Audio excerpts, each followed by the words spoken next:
خدایا قبل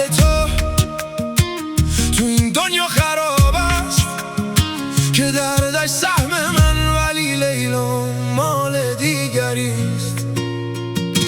چه میخواهم دگر از این دنیای پوچت، وقتی هر شب گریه هایم در نگاهت بی جواب است. اگر سهم من از عشقش فقط داغ جداییست، بگو در قصه ما قبل تو آخر کجاییست. خدایا یا دوباره بازگردانش به آغوشم، و یا جانم بگیر، این زندگی بی لیلا عذاب است. من از دنیا فقط یک لحظه آغوشش طلب کردم، خدایا عاشقش بودم، اگر عاشق شدن جرم است. بی لیلا عذاب است، بی لیلا عذاب است. لیلا مال دیگریست، این زندگی عذاب است.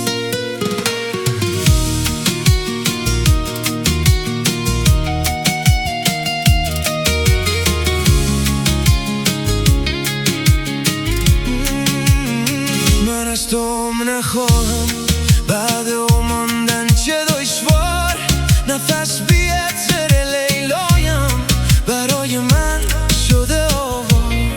تو لیلا رو از من دیوانه خیلی ساده پس گرفتی، تمام آرزوهایم را از این دل پس گرفتی.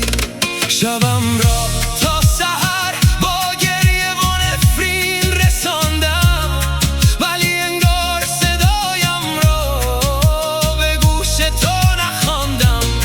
به هر سجده فقط نامش نشسته روی لبها، ولی سهم من از عشقت فقط تنهایی شبهاست. خدایا یا دوباره بازگردانش به آغوشم، و یا جانم بگیر، این زندگی بی لیلا عذاب است. من از دنیا فقط یک لحظه آغوشش طلب کردم، خدایا عاشقش بودم، اگر عاشق شدن جرم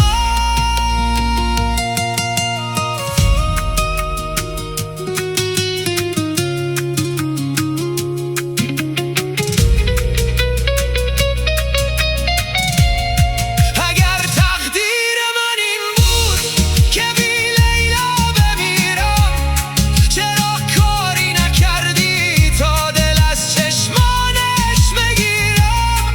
چرا وقتی که جانم میرود از سینه آرام، همان دستی که میخواهم نباشد لحظه ای همراهم؟ خدایا یا دوباره بازگردانش به آغوشم، و یا جانم بگیر، این زندگی بی لیلا عذاب است. خدایا عدل تو این دنیا خراب است که دردش سهم من، ولی لیلا مال دیگریست.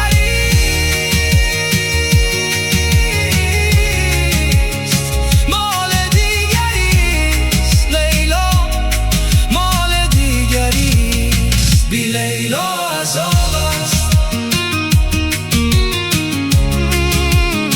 این زندگی عذاب است.